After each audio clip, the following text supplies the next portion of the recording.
Is Marquise Hollywood Brown going to be wide receiver 1 for the Kansas City Chiefs? That's where I want to kick off today's Chiefs Report. My name is Harrison Graham from Chat Sports, and Hollywood continues to make big plays at Chiefs OTAs. Kind of want to dive into that. He torched Kelvin Joseph for a long touchdown on Tuesday. If you follow the Chiefs on social media, that clip made the rounds where Mahomes launched a ball into orbit down the left sideline, and Marquise Brown fell under it for a long touchdown. And this is kind of what he is and what he is capable of, is just completely taking the top off of a defense. Now, is he a true wide receiver 1? Like, does he have that complete skill set? Probably not. But when you look at some of the things he's done in his career, he's been inconsistent for sure, especially as a former first-round pick. But you could make an argument that now he's in the perfect situation in Kansas City. The Chiefs don't have great top-end wide receivers right now. I would say Rashee Rice is obviously your most complete receiver, but a potential suspension there. You brought in Xavier Worthy, whose skill set is similar to Marquise Brown's, to be quite frank. And then you got a bunch of, we'll wait and see, right? Sky Moore, Justin Watson, Kadarius Toney, Justin Ross, Nico Remigio, guys who are all competing to make this roster. But what is one thing that we've heard from both Patrick Mahomes and Andy Reid during the offseason program? We want to bring the deep ball back. The vertical passing attack within this offense, we want to bring that back. Because when they traded Tyreek Hill, it was kind of twofold. One, teams had started to just take away the deep ball, playing more quarters coverage, too deep, et cetera, make the Chiefs methodically drive down the field. Well, the Chiefs have mastered that the past couple of years. Like, yeah, we'll just dink and dunk. If you're going to sag off, we'll take 7-yard completions. And so now I think teams are going to have to respect that a little more. But you combine that with now you got 2 speedsters in Brown and Xavier Worthy on this team.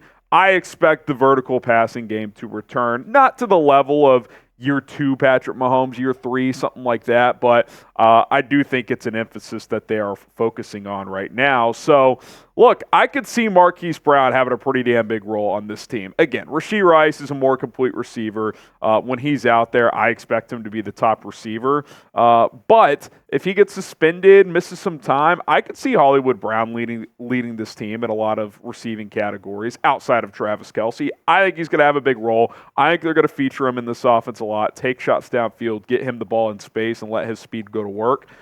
So that's going to be pretty fun to watch. I think it's a great situation for him. Now, who is going to lead the Chiefs in receiving outside of Travis Kelce?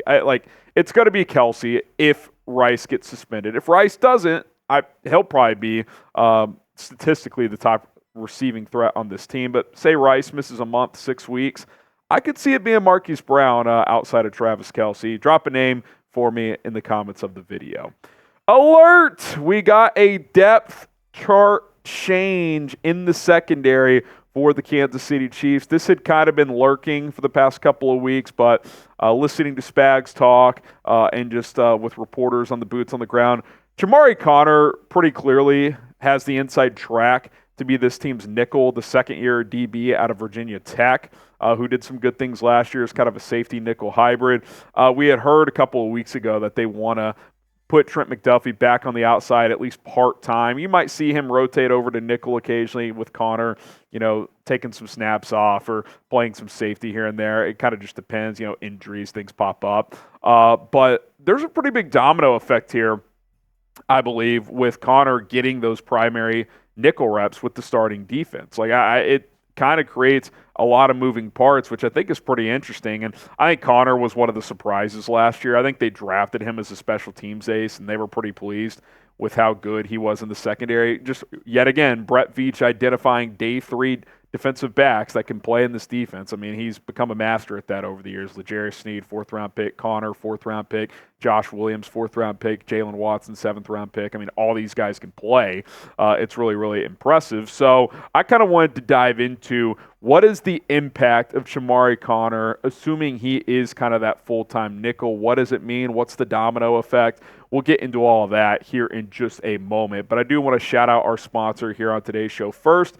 That is PrizePicks. Guys, it is the eve of the NBA Finals, and this is a great time to play daily fantasy sports with PrizePicks. It's DFS made easy. Create an account today. Go to prizepicks.com/CLNS. Plug in that promo code CLNS. They will match your first-time deposit up to $100, so take advantage of that. And the way it works is simple. You pick 2 to 6 players on any given entry, your lineup there. Your lineups can change every day. You can have multiple lineups per day, and you can make some money. I've played fantasy football for 20 years, but football season's only 4 months out of the year. Daily fantasy with PrizePicks is every single day, and I got an awesome deal for you. They are offering Jason Tatum half a point for game 1, so you take the more there. And then Derek Lively, who's been a pretty good facilitator out of the post for Dallas, half an assist on a goblin pick, which lowers the projection there. You could only put $25 down on this, but it's 25 to win like 53. This is pretty close to a guarantee. You're getting the gimme with Jason Tatum. Derek Lively has not had a 0-assist game since the first round of the NBA playoffs. He had 2 or more in every single game he played in the Western Conference Finals, and at least 1 in every single game in the second round before that as well. I love this play. Again, 25 to win like 53 here. Check it out. PrizePicks.com/CLNS. Use the code CLNS to get started right now. And check out other lineups too, other sports. You can cross over your sports with your plays anywhere from 2 to 6 players. Choose more, choose less. It's PrizePicks. Link is in the comments and in the description. All right, little rapid fire of the Chamarri Conner playing nickelback impact. Number one, what we already mentioned, Trent McDuffie is going to be back on the outside, which I think you need to make that move anyway with Sneed no longer in the picture. Obviously, the nickel position has become more and more valuable in today's NFL. A lot of key receivers play in the slot, but I think Trent McDuffie is your best corner. Get him on the outside. Let him shadow the other team's top receiver if needed. And if sometimes that's lining up in the nickel, well, we know he could do that. He was an all-pro as a nickel last year, so that's number one. Number two, I think Josh Williams is kind of going to be in that top backup, rotate in type of role that he's mostly been in the last year and a half, 2 years. Jalen Watson has kind of risen above him in the last couple of years. I think they're pretty close in terms of caliber of talent, but I think Watson's been a little more consistent on the field. So I think you'll see him rotate in a decent amount, but it doesn't look like he's going to start as of now. Number three, we've talked about a couple of corner rumors recently, Patrick Peterson, Xavier Howard.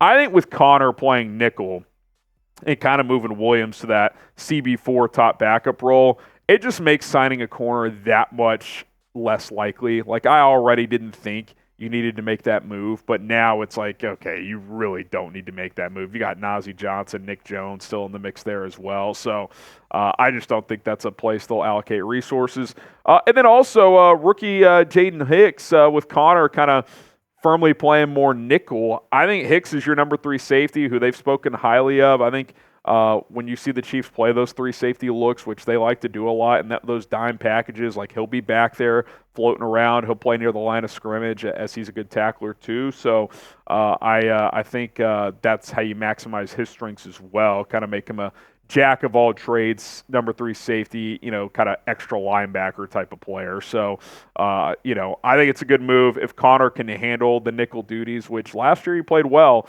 I think it's kind of a net positive overall. Do you like Chamarri Conner starting at nickel? Type Y for yes and for no. I do like it. I think it's. I think he showed last year his coverage skills are solid. So, assuming he holds up there, I think it's going to be a good thing for the secondary. All right, real quick before we sign out, a little Charles Omenihu update as he continues to rehab and recover from that torn ACL. He had surgery about 3.5, 4 months ago now. He posted a video that he says was 3 months removed from that surgery. Here's the tweet. Obviously, you can't show the video, but he said, surgery knee, by the way, 3 months post-op. They said, I wouldn't be the same. Keep doubting. Vengeance on the way. And if you go check out the tweet, the video kind of shows he's doing like a leg calf raise. He's kind of testing that knee, rehabbing it there. So, look, he's not running around. He's not tackling anything like that. Like, he's got a long way to go, but he's attacking this with the right attitude. And look, he played a big role last year in the final 11 games after serving a 6-game suspension. I thought he had the best stretch of his career, and he was wreaking havoc in the postseason as well before tearing that ACL. So, we've talked about this before about when he could return. I continue to look at this first half of the schedule. You got the Week 6 bye. Week 7 against the 49ers, that's right around kind of the 8.5, 9-month mark removed from the surgery.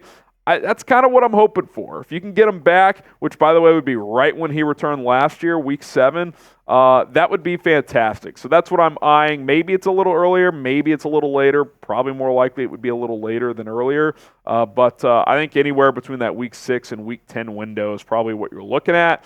And since they have a bye Week 6, Week 7 would be kind of the ideal time and a big game against the San Francisco 49ers. So we'll continue to monitor his status. He's been providing updates. He has a YouTube channel where he's kind of going through the journey as well, so feel free to check that out and keep tabs there. Speaking of which, if you made it to the end of this Chiefs Report YouTube video, hit that subscribe button. We appreciate all the real ones who watch the entire video, and if you're new here, if you haven't subscribed before, give us a shot. It's 100% free. Subscribe, give us a week, and if you don't enjoy our content, you can always unsubscribe later, but I don't think you'll regret it. We'll see you guys next time here on the Chiefs Report.